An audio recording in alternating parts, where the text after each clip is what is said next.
ಕೊನೆ ಕೆಳ ಭಕ್ತರು ಕುಂತಿರ್ತಾರೆ. ಆದ್ರೆ ಬಸ್ ನೋಡ್ರ ಆಶೀರ್ವಚನ ಆತಪ್ಪ ಮತ್ತೆ ಗುರುಗಳ ಆಶೀರ್ವಚನ ಅವಶ್ಯಕತೆ ಇರಲ್ಲ ಅಂತ ಅನ್ಕೊಂಡಿದ್ದೀರಿ. ಕಾರಣ ಅಂತಂದ್ರೆ ಬಸ್ ನೋಡ್ರ ಅಂತಂದ್ರೆ ಕೇವಲ ಒಬ್ಬ ರಾಜಕಾರಣಿ ಅಷ್ಟೇ ಅಲ್ಲ. ಬಸ್ ನೋಡ್ರ ಅಂತಂದ್ರೆ ಕೇವಲ ಒಬ್ಬ ಹಿಂದೂ ಫೈರ್ ಬ್ರ್ಯಾಂಡ್ ಮಾತ್ರ ಅಲ್ಲ. ಬಸ್ ನೋಡ್ರ ಅಂತಂದ್ರೆ ಕೇವಲ ಹೋರಾಟಗಾರ ಮಾತ್ರ ಅಲ್ಲ. ಬಸ್ ನೋಡ್ರಿ ಅಂತಂದ್ರೆ ಒಂದು ಭಕ್ತಿವಂತ ಅನ್ನುವಂಥದ್ದನ್ನ ಇವತ್ತು 20,000 ಸಂಖ್ಯೆಯಲ್ಲಿ ನೀವೆಲ್ಲರೂ ತೋರಿಸ್ಕೊಡೋದ್ರ ಮೂಲಕವಾಗಿ ಅವ್ರ ಜೊತೆ ನಾವಿದೀವಿ ಅನ್ನೋದನ್ನ ಮತ್ತೊಮ್ಮೆ ಸಾಬೀತುಪಡಿಸುವಂತ ಕೆಲಸವನ್ನ ತಾವೆಲ್ಲರೂ ಸಹ ಮಾಡಿದಿರಿ. ಅವರಲ್ಲಿ ಬಸವಣ್ಣವರ ಭಕ್ತಿ ಇದೆ, ಶಿವಾಜಿ ಮಹಾರಾಜರ ಹಿಂದುತ್ವದ ಶಕ್ತಿ ಇದೆ, ಚೆನ್ನಮರಾಯಣನ ಸ್ವಾತಂತ್ರ್ಯದ ಪ್ರೇಮ ಇದೆ. ಎಲ್ಲಕ್ಕಿಂತ ಮುಖ್ಯವಾಗಿ ನಿಮ್ಮಂತ ಕೋಟ್ಯಾಂತರ ಅಭಿಮಾನಿಗಳ ಧೀಶಕ್ತಿ ನಮ್ಮ ಬಸವನಗೌಡರು ಇದೆ ಅನ್ನುವಂಥ ಕಾರಣಕ್ಕೋಸ್ಕರವಾಗಿನೇ ಬಹುತೇಕ ಇವತ್ತು ಕರ್ನಾಟಕದಲ್ಲಿ ಎಲ್ಲಾ ಹಳ್ಳಿಗಳಲ್ಲೂ ಬಸವ ಜಯಂತಿ ಆಗಿದೆ. ಬಹುತೇಕ ಇಷ್ಟೊಂದು ದೊಡ್ಡ ಸಂಖ್ಯೆಯಲ್ಲಿ ಸ್ವಇಚ್ಛೆಯಿಂದ ಜನ ಬಂದಷ್ಟು ಬಸವ ಜಯಂತಿ ಬಹುತೇಕ ಕರ್ನಾಟಕದಲ್ಲಿ ಯಾವ ಊರಲ್ಲಿ ಆಗಿಲ್ಲ ಎನ್ನುವಂತ ಮಾತನ್ನ ಈ ಸಂದರ್ಭದಲ್ಲಿ ಇಚ್ಛೆ ಪಡ್ತೀನಿ. ನಮ್ಮ ನಂದು ಗಡಿಗೆ ಅವರು ಅಭಿಮಾನ ಅಂತಂದ್ರೆ ಕೇವಲ ಬಹಿರಂಗ ತೋರಿಸುವಂತ ಅಭಿಮಾನ ಅಲ್ಲ. ಗೌಡ್ರು ಹೆಂಗೆ ಸಂಘಟನೆ ಮಾಡಿ ಜನರನ್ನ ಸಂಘಟನೆ ಮಾಡೋ ಅಂಥದ್ದು ನಾನು ಸಂಘಟನೆ ಮಾಡಿ ನಿಜವಾದ ಅಭಿಮಾನಿ ಆಗ್ಬೇಕು ಅಂತ ಇವತ್ತು ವಿಶ್ವಗುರು ಬಸವಣ್ಣವರ ಜಯಂತಿಯನ್ನು ಆಚರಣೆ ಮಾಡಿ ನಂದು ಗಡಿಯವರು ನಿಮ್ಮೆಲ್ಲರ ಸಹಕಾರದೊಂದಿಗೆ ಇಷ್ಟೊಂದು ಅದ್ದೂರಿಯಾಗಿರ್ತಕ್ಕಂಥ ಬಸವ ಜಯಂತಿನ ಆಚರಣೆ ಮಾಡೋದ್ರ ಮೂಲಕವಾಗಿ ಸರ್ಕಾರದವ್ರ ಬಸವ ಜಯಂತಿ ಮಾಡೋದು ದೊಡ್ಡ ಮಾತಲ್ಲ, ಅದ ಜನರ ಬಸವ ಜಯಂತಿ ಮಾಡೋದಿದೆಯಲ್ಲ ಅದು ಬಹಳ ದೊಡ್ಡ ಮಾತನ್ನೋದನ್ನ ವಿಜಯಪುರ ಜನ ಇವತ್ತು ತೋರಿಸ್ಕೊಟ್ಟಿದ್ದೀರಿ ಎನ್ನುವಂತ ಮಾತು ಹೇಳಕ್ಕೆ ಇಚ್ಛೆ ಪಡ್ತೀನಿ. ಇವತ್ತು ಬೆಳಗ್ಗೆ ನಾನು ಭಾರತ ಸರ್ಕಾರದ ಪರವಾಗಿ ಬಸವ ಜಯಂತಿ ಕಾರ್ಯಕ್ರಮಕ್ಕೆ ನಾನು ಹೋಗಿದ್ದೆ ದೆಹಲಿಗೆ. ಬಹುತೇಕ ಸನ್ಮಾನ್ಯ ಬಸವನಗೌಡ ಪಾಟೀಲ್ ಯತ್ನಾಳ್ ಅವರು ಕೇಂದ್ರದ ರೈಲ್ವೆ ಸಚಿವರಿದ್ದಂತ ಸಂದರ್ಭದಲ್ಲಿ 2003ನೇ ಇಸ್ವಿಯಲ್ಲಿ ಅಟಲ್ ಬಿಹಾರಿ ವಾಜಪೇಯಿ ಅವರು ಬಸವಣ್ಣರ ಪ್ರತಿಮೆಯನ್ನು ಉದ್ಘಾಟನೆ ಮಾಡಿದ್ರು 2003ನೇ ಇಸ್ವಿಯಲ್ಲಿ. ಅವತ್ತು ಗೌಡರು ಬಸವಣ್ಣರ ಮೂರ್ತಿಯ ಉದ್ಘಾಟನೆಗೆ ಅವರ ಒಂದು ದೊಡ್ಡ ಪ್ರಯತ್ನ ಕಾರಣವಾಗಿತ್ತು. ಅದೇ ಬಸವಣ್ಣ ಹೆಸರಲ್ಲಿ ಬಸವ ರೈಲನ್ನು ಬಿಡುಗಡೆ ಮಾಡಿದ್ರು. ಈ ಬಸವೇಶ್ವರ ವೃತ್ತವನ್ನು ಅಭಿವೃದ್ಧಿಪಡಿಸೋ ಜವಾಬ್ದಾರಿನ ಅವ್ರು ಹೊಂದಿದ್ರು. ಹಾಗಾಗಿ ಇತ್ತೀಚೆಗೆ ಬಹಳ ಜನ ಬಸವನಗೌಡರ ಬಗ್ಗೆ ಬಸವಣ್ಣವ್ರ ಬಗ್ಗೆ ಹೇಳಿದ್ರೆ ಅಂತ ಹೇಳಿ ವಿನಾಕಾರಣ ಅವ್ರ ವ್ಯಕ್ತಿತ್ವ ಕುಗ್ಗಿಸುವಂತ ಕೆಲಸ ಮಾಡ್ತಾರೆ. ನೀವು ಬಸವಣ್ಣವ್ರ ಹೆಸರನ್ನ ಬಾಯಾಗಿ ಹೇಳ್ತೀರಿ, ಆದ್ರೆ ಬಸವಣ್ಣವರ ಭಕ್ತಿಯನ್ನು ಹೃದಯ ಇಟ್ಕೊಂಡಿರ್ತಕ್ಕಂಥ ಅಪರೂಪದ ವ್ಯಕ್ತಿ ನಮ್ಮ ಯತ್ನಾಳಗೌಡರದನ್ನು ಯಾರು ಸಹ ಮರಿಬಾರದು ಎನ್ನುವಂತ ಮಾತು ಹೇಳಿಕ್ಕೆ ಇಚ್ಛೆ ಪಡ್ತೀನಿ. ಆ ಹಿನ್ನೆಲೆ ಒಳಗೆ ಇವತ್ತು 22 ವರ್ಷಗಳ ನಂತರದಲ್ಲಿ ಯಾವ ಸರ್ಕಾರಗಳು ಸಹ ಬಸವ ಜಯಂತಿಯನ್ನ ದೆಹಲಿಯ ಪಾರ್ಲಿಮೆಂಟ್ ಮುಂಭಾಗದಲ್ಲಿ ಮಾಡಲಿಲ್ಲ. ಆದರೆ ಬಸವ ಜಯಂತಿಯನ್ನ ಮೊಟ್ಟ ಮೊದಲ ಬಾರಿಗೆ ಆಚರಣೆ ಮಾಡಿದ ಕೀರ್ತಿ ಇವತ್ತಿನ ಭಾರತ ಸರ್ಕಾರಕ್ಕೆ ಸಲ್ಲುತ್ತೆ ಎನ್ನುವಂತ ಮಾತು ಹೇಳ್ತಾ ಅಂತ ಒಂದು ಕಾರ್ಯಕ್ರಮಕ್ಕೆ ಹೋದಂತ ಸಂದರ್ಭದಲ್ಲಿ ಬಹುತೇಕ 4 ಜನ ಕೇಂದ್ರ ಸಚಿವರು ಭಾಗವಹಿಸಿದ್ರು, 7-8 ಜನ ಲೋಕಸಭಾ ಸದಸ್ಯರು ಭಾಗವಹಿಸಿದ್ರು.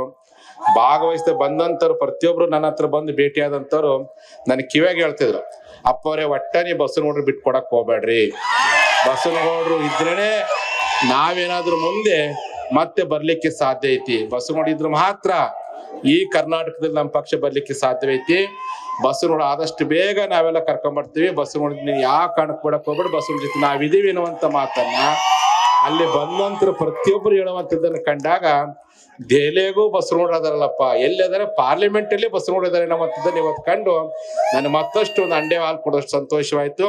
ಆ ಹಿನ್ನೆಲೆ ಒಳಗೆ ವಿಶ್ವಗುರು ಬಸವಣ್ಣನ ಜಯಂತಿಯನ್ನ ಇವತ್ತಿನ ನಂದು ಗಡಿಗೆ ಅವರು ಈ ರೀತಿಯಾಗಿರ್ತಕ್ಕಂಥ ದೊಡ್ಡ ಯುವ ಶಕ್ತಿಯನ್ನು ಕೂಡಿಯನ್ನು ಸಂಘಟನೆ ಮಾಡಿದ್ದಾರೆ. ಈ ಸಂಘಟನೆ ನಿರಂತರವಾಗಿರ್ತಕ್ಕಂಥ ಪ್ರಯತ್ನಕ್ಕೆ ಆದಿ ಆಗ್ಲಿ. ಏನ್ ನಾವೆಲ್ಲರೂ ಬಸವನಗೌಡರ ಅಭಿಮಾನವನ್ನ ಬಸವನಗೌಡರ ನೈತಿಕ ಬಲವನ್ನು ಕೊಡ್ಲಿಕ್ಕೋಸ್ಕರ ಯಾಕೆ ನಾವೆಲ್ಲ ನೈತಿಕ ಬಲ ಕೊಟ್ಟಪ್ಪ ಅಂದ್ರೆ ಅವರು ಜನರ ಪರವಾಗಿದ್ದಾರೆ. ಜನರ ಪರವಾಗಿರ್ತಕ್ಕಂಥ ಯಾವುದೇ ವ್ಯಕ್ತಿ ಇರ್ಲಿ ಅವ್ರಿಗೆ ಬೆಂಬಲ ಕೊಡುವಂಥದ್ದು ಒಬ್ಬ ಸ್ವಾಮೀಜಿ ಕೆಲಸ ಹೌದು, ನಿಮ್ಮಂತ ಯುವಕರ ಕೆಲಸ ಹೌದು, ನಿಮ್ಮಂತ ಜನರ ಕೆಲಸ ಹೌದು.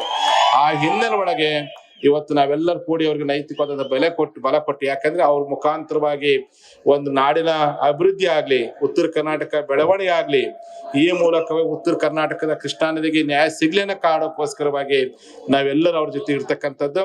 ಹಾಗಾಗಿ ಪ್ರತಿನಿತ್ಯ ದಿನಕ್ಕೆ ಅವರ ವಿರೋಧಿ ಶಕ್ತಿಗಳು ಅವ್ರಿಗೆ ಎಷ್ಟೇ ಅವ್ರನ್ನ ಹತ್ತಿಕ್ಕೋ ಪ್ರಯತ್ನ ಮಾಡಿದ್ರು ನಿಮ್ಮಂತ ಕೋಟ್ಯಾಂತರ ಜನರ ಪ್ರೀತಿ ಯಾರನ್ನು ಏನು ಮಾಡ್ಲಿಕ್ಕೆ ಸಾಧ್ಯವಿಲ್ಲ ಅನ್ನೋದನ್ನ ಇವತ್ತು ಮತ್ತೊಮ್ಮೆ ಸಾಬೀತುಪಡಿಸುವ ಕೆಲಸ ಮಾಡಿದ್ರೆ.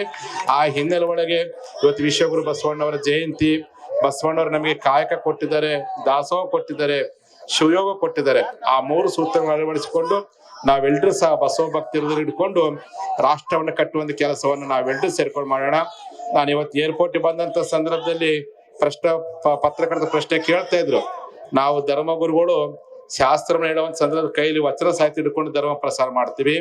ಸನ್ಮಾನ ಪ್ರಧಾನಮಂತ್ರಿಗಳು ಈ ದೇಶ ನಡೆಸಲಿಕ್ಕೆ ಧರ್ಮಗಳು ರಕ್ಷಣೆ ಬರಬೇಕು ಅಂತಂದ್ರೆ ಧರ್ಮ ರಕ್ಷಣೆಗೋಸ್ಕರ ಯುದ್ಧಕ್ಕೆ ಬರ್ಲಿಕ್ಕೆ ಸಿದ್ಧರಿದ್ದೀವಿ ಅನ್ನುವಂತ ಮಾತನ್ನ ಇವತ್ತು ನಾನು ಮಾಧ್ಯಮಗೋಷ್ಠಿ ಹೇಳಿದೀವಿ. ಹಾಗಾಗಿ ಮೊದಲು ರಾಷ್ಟ್ರ ಧರ್ಮ ಉಳಿಬೇಕಾಗಿದೆ.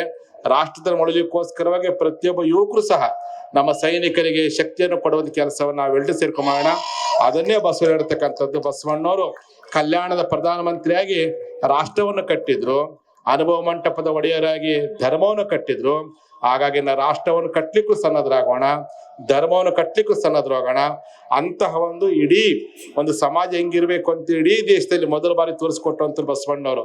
ಆ ಹಿನ್ನೆಲೆ ಒಳಗೆ ಪ್ರಥಮ ಪಾರ್ಲಿಮೆಂಟ್ ಕಟ್ಟಿರ್ತಕ್ಕಂಥ ಬಸವಣ್ಣವರ ಕೀರ್ತಿ ಇವತ್ತು ಮುಗಿಲೆತ್ತರಕ್ಕೆ ಬೆಳೆದಿದೆ. ಬಹುತೇಕ ನಮ್ಮ ಯತ್ನಾಳಗೌಡರು ಸಹ ಬಸವಣ್ಣವ್ರು ಯಾವ ರೀತಿಯಾಗಿ ರಾಷ್ಟ್ರವನ್ನು ಮತ್ತು ಧರ್ಮವನ್ನು ಕಟ್ಟುವಂತ ಕೆಲಸ ಮಾಡಿದರೆ ಅದೇ ಪರಂಪರೆಯಲ್ಲಿ ಅವರು ರಾಷ್ಟ್ರ ಮೊದಲು ಧರ್ಮ ನಂತರ ಅಂತ ತಿಳ್ಕೊಂಡು ರಾಷ್ಟ್ರ ಮತ್ತು ಧರ್ಮವನ್ನ ಕೂಡಿ ಕಟ್ಟುವಂತ ಕೆಲಸವನ್ನು ಅವ್ರು ಮಾಡ್ಕೊಂಡು ಹೋಗ್ತಿದ್ದಾರೆ.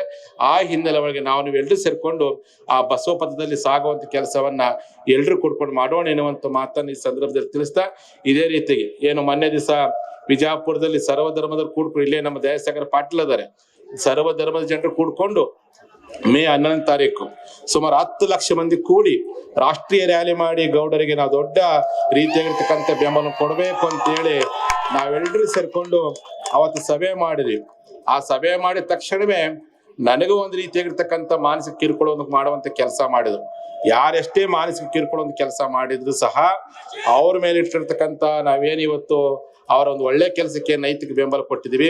1000 ಜನ 1000 ಟೀಕೆ ಮಾಡ್ಲಿ ಗೌಡ್ರು ಒಳ್ಳೆ ಕೆಲಸ ಮಾಡೋ ಸಂದರ್ಭದೊಳಗೆ 10 ಲಕ್ಷ 20 ಲಕ್ಷ ಮಂದಿ ಕೂಡಿಸೋಷ್ಟು ಮಟ್ಟಿಗೆ ನಾವು ಸನ್ನದ್ಧರಾಗೋಣ ಎನ್ನುವಂತ ಮಾತನ್ನ ಈ ಸಂದರ್ಭ ಹೇಳಿಕ್ಕೆ ಇಚ್ಛೆ ಪಡ್ತೀನಿ. ಹಾಗಾಗಿ ಒಳ್ಳೆ ಜನ ಕೂಡಿ ಒಳ್ಳೆ ಕೆಲಸ ಮಾಡ್ಕೋಣ. ದುಷ್ಟ ವ್ಯಕ್ತಿಗಳು ಏನೇ ಟೀಕೆ ಮಾಡ್ಲಿ, ಏನೇ ಕಷ್ಟ ಕೊಡ್ಲಿ, ಧೈರ್ಯವಾಗಿ ಹಿಮ್ಮಡಿಸೋ ಪ್ರಯತ್ನವನ್ನು ಎಲ್ಲರೂ ಸೇರ್ಕೊಂಡು ಮಾಡೋಣ ಎನ್ನುವಂತ ಮಾತನ್ನ ಈ ಸಂದರ್ಭ ತಿಳಿಸ್ತಾ ತಮಗೆಲ್ಲರಿಗೂ ಮತ್ತೊಮ್ಮೆ ಬಸವ ಜಯಂತಿ ಶುಭಾಶಯ ಅರ್ಪಿಸಿ. ಕನ್ನಡಿಗರ ಮೆಚ್ಚಿನ ನಿಮ್ಮ ನ್ಯೂಸ್ 18 ಕನ್ನಡ ಈಗ ವಾಟ್ಸ್ಆಪ್ನಲ್ಲಿಯೂ ಲಭ್ಯ.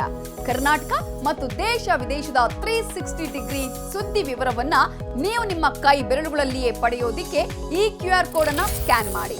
ನಮ್ಮ ಚಾನೆಲ್ ಅನ್ನ ಫಾಲೋ ಮಾಡಿ, ನೋಟಿಫಿಕೇಶನ್ ಆನ್ ಮಾಡಿ.